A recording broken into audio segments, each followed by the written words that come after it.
नमस्कार दोस्तों, अविरल टाइम्स में आप सभी का स्वागत है। अमेरिका के राष्ट्रपति चुनाव में 5 नवंबर से लगभग 244 मिलियन मतदाता यानी कि 24.4 करोड़ नया राष्ट्रपति चुनने के लिए वोट डालेंगे। इस बार मुकाबला डेमोक्रेटिक उम्मीदवार कमला हैरिस और रिपब्लिकन उम्मीदवार डोनाल्ड ट्रंप के बीच है। कमला हैरिस के साथ उपराष्ट्रपति के लिए मिनेसोटा के गवर्नर टिम वॉल्स मैदान में हैं, तो डोनाल्ड ट्रंप के साथ जेडी वेंस वाइस प्रेसिडेंट की कुर्सी के लिए दावा ठोक रहे हैं। तो आइए अमेरिका राष्ट्रपति चुनाव की पूरी टाइमलाइन पर एक नजर डालते हैं। 5 नवंबर से अमेरिकी मतदाता राष्ट्रपति के लिए अपना वोट डालेंगे। वोटिंग की प्रक्रिया करीब 20 दिन तक चलेगी। 17 राज्यों के लिए डाक के जरिए मतपत्र स्वीकार करने का 25 नवंबर आखिरी दिन है। 17 दिसंबर इलेक्टर्स अपने अपने राज्यों और वॉशिंगटन डीसी में मिलेंगे और ताकि राष्ट्रपति और उपराष्ट्रपति का चयन कर सके। इलेक्टोरल वोट्स को 25 दिसंबर तक सीनेट के अध्यक्ष यानी कि जो वर्तमान में उपराष्ट्रपति कमला हैरिस हैं और आर्किविस्ट को प्राप्त हो जाना चाहिए। 6 जनवरी 2025 उपराष्ट्रपति कांग्रेस के संयुक्त सत्र में इलेक्टोरल कॉलेज वोटों की गिनती की अध्यक्षता करते हैं और परिणामों की घोषणा करते हैं।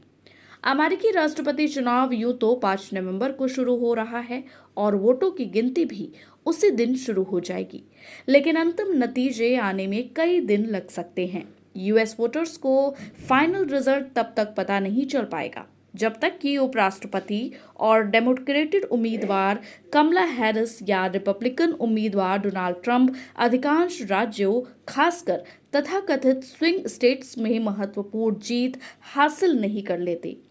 अगर जीत में कोई बड़ा अंतर नहीं आता है तो पुनर्गणना के साथ विवादित परिणामों को सुलझाने में कई दिन या सप्ताह भी लग सकते हैं।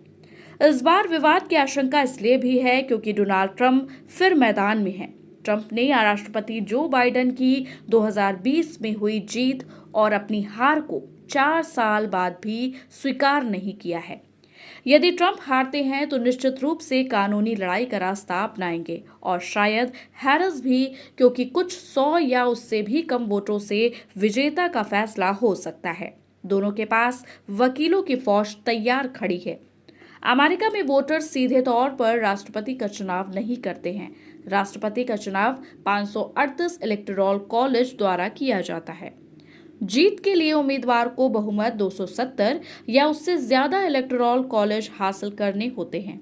इसलिए एक उम्मीदवार को लोकप्रिय वोटों का बहुमत मिल सकता है, लेकिन फिर भी वह हार सकता है अगर वह इसे इलेक्टोरल कॉलेज के बहुमत में तब्दील ना कर पाए।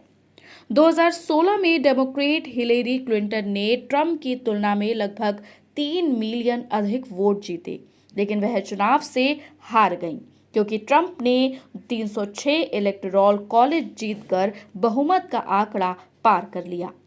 अंतिम फैसला उन 7 राज्यों से आएगा जहां किसी भी पार्टी के पास निश्चित बहुमत नहीं है और वहां चुनाव किसी भी तरफ जा सकता है। इन राज्यों के पास कुल मिलाकर 93 निर्वाचन मंडल वोट हैं।